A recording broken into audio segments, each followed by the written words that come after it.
మానవాళి చరిత్రలో అణ్వాయుధ దాడులు జరిగింది కేవలం హిరోషిమా నాగాసాకిల్లో బాంబింగ్ సంఘటనల్లో మాత్రమే. అయితే అంతకు మించిన వార్ ప్రస్తుతం Russia, Ukraine, Israel, Gaza strip వద్ద జరుగుతుంది.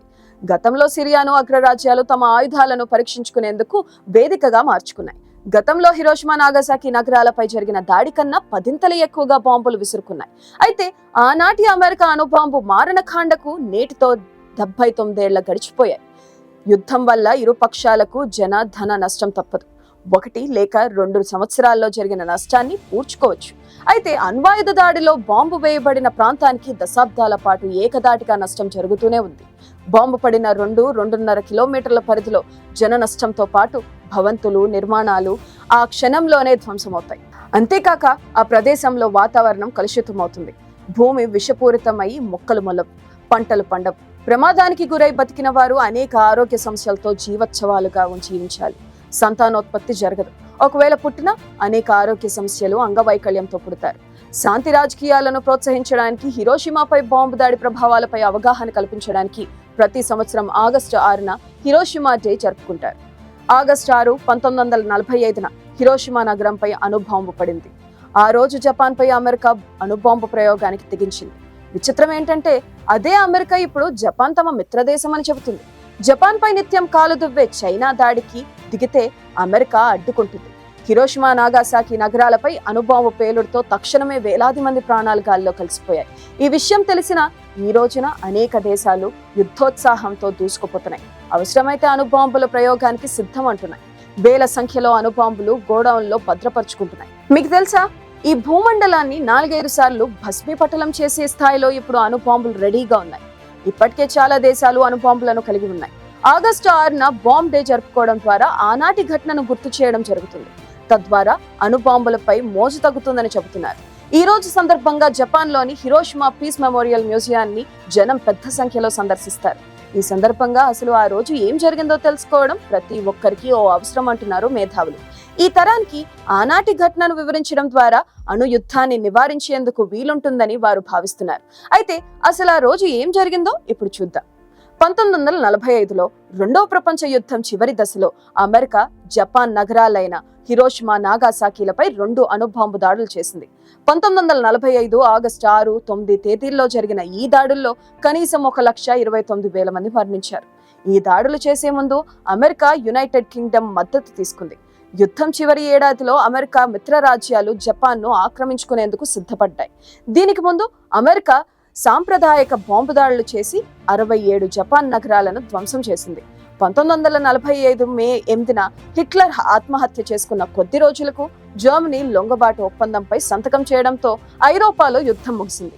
ఓటమి తప్పని స్థితిలో ఉన్న జపాన్ బేషరతు లొంగబాటుకు ఒప్పుకోకపోవడంతో పెసిఫిక్ యుద్ధం కొనసాగింది. జపాన్ బేషరతుగా లొంగిపోవాలని 1945 జూలై 26న మిత్రరాజ్యాలు తమ పోట్స్డామ్ డిక్లరేషన్ లో ప్రకటించాయి. లేదంటే పెను వినాశనమేనని కూడా డిక్లరేషన్ ను హెచ్చరించింది. జపాన్ దాన్ని పెడచెవిన పెట్టింది.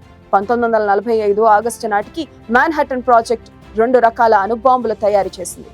మరియానా ద్వీపాలలో టెనియన్ నుండి ఈ బాంబులను మోసుకెళ్లేందుకు అమెరికా వైమానిక దళం బోయింగ్ B-29 సూపర్ ఫోర్స్ ను సమకూర్చింది. 4 జపాన్ నగరాల మీద అణుబాంబులు వేయాలని అమెరికా తన ఎయిర్ ఫోర్స్ విభాగానికి ఆదేశాలు జారీ చేసింది.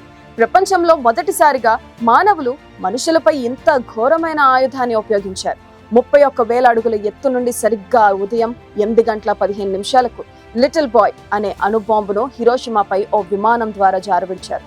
లోపల కూర్చున్న పైలట్ కు తాము ఎలాంటి మహమ్మారి బాంబును వదిలామో అన్నది నిజంగానే తెలియదు. సాధారణ బాంబులే అనుకున్నారు. కానీ 45 సెకండ్ల తర్వాత లిటిల్ బాయ్ 1900 అడుగుల ఎత్తులో భయంకరమైన పేలుడు సంభవించింది. కొద్ది క్షణాల్లో భూమి ఉష్ణోగ్రత 7,000 డిగ్రీ సెంటీగ్రేడ్కు చేరుకుంది. ఇది జరిగిన వెంటనే 3.43 లక్షల మందిలో 40,000 మంది ఆవిరి బూడిద కుప్పలుగా మారారు. అది చూసిన పైలట్ షాక్ గురయ్యారు. ఒక రకంగా వారు విచలితులయ్యారు. వారి జీవితాంతం ఆ రోజటి ఘటన వేధించింది. ఆపై అంత జరిగినా తిరిగి ఆగస్టు 9న ఫ్యాట్ మ్యాన్ అనే 2వ అణుబాంబును మరో జపాన్ నగరం నాగాసాకిపై పడేశారు. నిజానికి జపాన్ను బేషరతుగా లొంగిపోవాలని అప్పటి అమెరికా అధ్యక్షుడు జపాన్ను హెచ్చరించారు. లేదంటే చరిత్రలో ఎన్నడూ చూడని వినాశనం ఆకాశం నుంచి వర్షిస్తుందని హెచ్చరించాడు. కానీ జపాన్ ఆ హెచ్చరికలను ఖాతరు చేయలేదు. 2 నుండి 4 నెలల్లోపు హిరోషిమాలో 90,000 నుండి 1,46,000 మంది వరకు, నాగాసాకిలో 39,000 నుండి 80,000 మంది వరకు ప్రాణాలు కోల్పోయారు. వీరిలో దాదాపు సగం మంది మొదటి రోజునే మరణించారు. ఆ తర్వాత నెలల్లో కాలిన గాయాల వలన, రేడియేషన్ సిక్నెస్ వలన, ఇతర గాయాల వలన, పౌష్టికాహార లోపంతోనూ అనేక మంది మరణించారు. మరణించిన వారిలో ఎక్కువ మంది సాధారణ పౌరులే. అయితే హిరోషిమాలో ఒక సైనిక స్థావరం మాత్రమే ఉంది. నాగాసాకిలో బాంబు వేసిన 6 రోజుల తర్వాత జపాన్ లొంగిపోతున్నట్లు ప్రకటించింది. సెప్టెంబర్ 2న లొంగబాటు పత్రంపై జపాన్ ప్రభుత్వం సంతకం చేసింది. దాంతో రెండవ ప్రపంచ యుద్ధం ముగిసింది. 1,00,000కు పైగా ప్రాణాలను బలి తీసుకున్న ఈ అణుదాడుల నైతికత నేటికి చర్చనీయాంశమే. సామ్రాజ్యవాదం తలకెక్కిన ఎవరైనా ఇలానే ఆలోచిస్తారు. ఈ అణుబాంబు దాడుల నుండి మనం ఆలోచించవలసిన విషయాలు: 1. ఈ దారుణ మారణకాండకు బాధ్యులెవరు? 2. ఆ బాధ్యులు అలా చేయడానికి కారణాలేమిటి? దీనికి జవాబులు చరిత్రను పరిశీలిస్తే సులువుగా లభిస్తాయి. రెండవ ప్రపంచ యుద్ధానికి కారణం మార్కెట్ కోసం పోరాటం. అలా ప్రపంచ మార్కెట్ను సొంతం చేసుకోవాలనే ఆలోచన సామ్రాజ్యవాదం నుండి వచ్చింది. దీనికి మూలం పెట్టుబడిదారీ వ్యవస్థ. కాబట్టి తృతీయ ప్రపంచ దేశాల సామ్రాజ్యవాద ప్రమాదం, నష్టాలను గుర్తెరగాలి. ప్రపంచమంతా ఒక గొడుగు కిందకు వచ్చిన ఈ పరిస్థితుల్లో అందరూ క్షేమంగా, అన్ని దేశాలు సుభిక్షంగా ఉండడం కోసం ప్రపంచ శాంతికి పాటుపడాలి. హిరోషిమాపై అణుదాడి జరిగి 77 సంవత్సరాలు పూర్తయింది. అప్పటి నుండి ప్రపంచం చాలాసార్లు అణుయుద్ధం అంచుకు చేరుకుని తిరిగి వచ్చింది. మొన్నటికి మొన్న ఉక్రెయిన్ పై రష్యా దాడికి దిగినప్పుడు రష్యా అధ్యక్షుడు పుతిన్ అణ్వాయుధాలను బయటకు తీయించి రెడీ చేశారు. కానీ ఎందుకో మనసు మార్చుకున్నారు. మొన్న ఐక్యరాజ్య సమితిలో అణ్వాయుధ ఒప్పందపు సమావేశంలో తానే అణ్వాయుధాలు పరిష్కారం కాదని తెలిపాడు. నిజంగానే హిరోషిమా, నాగాసాకి ఘటనల తరువాత ప్రపంచంలో మరెక్కడా అణ్వాయుధాలు ఉపయోగించలేదు. హిరోషిమాలో ధ్వంసమైన పారిశ్రామిక ప్రమోషన్ హాల్ ప్రపంచంలోని మొట్టమొదటి అణుదాడికి స్మారక చిహ్నంగా మారింది. దీన్ని ఇప్పుడు అటామిక్ డోమ్ అని పిలుస్తారు. ప్రతి సంవత్సరం వేలాది మంది దీన్ని చూడ్డానికి వస్తారు.